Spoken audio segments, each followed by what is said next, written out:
زیتون بانو د پښتو د اوسنیو ښځینه لیکوالو په سر کې راځي چې شاوخوا 50 کاله یې پښتو ژبې او ادب ته کار کړی او په دې موده کې تر 10 زیات کتابونه لیکلي چې اکثر داستاني آثار دي. د زیتون بانو بیبي لومړی غزل د پاکستان تر جوړېدو وروسته د 1951 کال په اپریل میاشت کې په انجام اخبار کې چاپ شوی و. میرمن بانو وايي اجمل خټک له دې غزل سره لیکلی و که زیتون بانو پر اختیا څوک پښتنه پیغله ده نو د پښتو ادب سباون روښانه دی. زیتون بانو د پیښور د خلیلو تپې په سپینه وړی کلي کې د 1938 کال د جون پر 13 نیټه د پیرانو په کورنۍ کې زیږېدلې وه. پلار پیر سید سلطان محمود او نیکۍ عبدالقدوس تندر چې هغه هم شاعر و.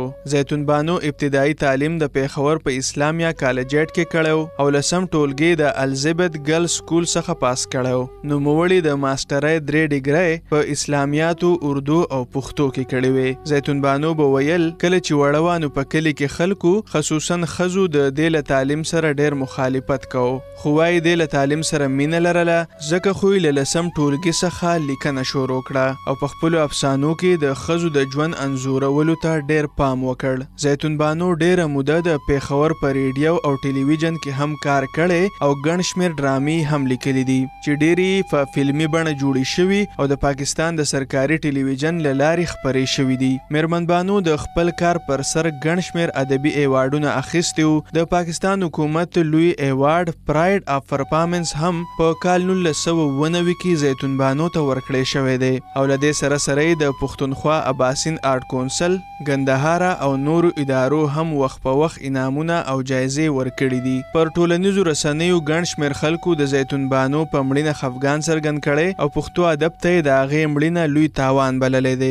مشهور لیکوال، شاعر او سیاستوال افراسیاب خټک خپل ټویټر پیغام کې لیکلي د زیتون بانو مړینه د پښتو ژبې هر ویونکي دپاره د غم خبر دی. هغوی په خپل قلم په 20مه او 21مه پیړۍ کې د پښتو ادبیاتو ستر خدمت کړی دی. د هغوی افسانې زموږ د ټولنیز چاپیریال او کلتور تل پاتې هندارې دي. زیتون بانو د نورو پښتنو لیکوالو په نسبت شاعري لږه او نثر خصوصا لنډه کیسه یا افسانه ډېره لیکلې ده. د هغې د لنډو کیسو 14 مجموعې، یوه د ډرامو مجموعه او یوازې یوه شعري ټولګۍ د منجیله په نوم چاپ ده.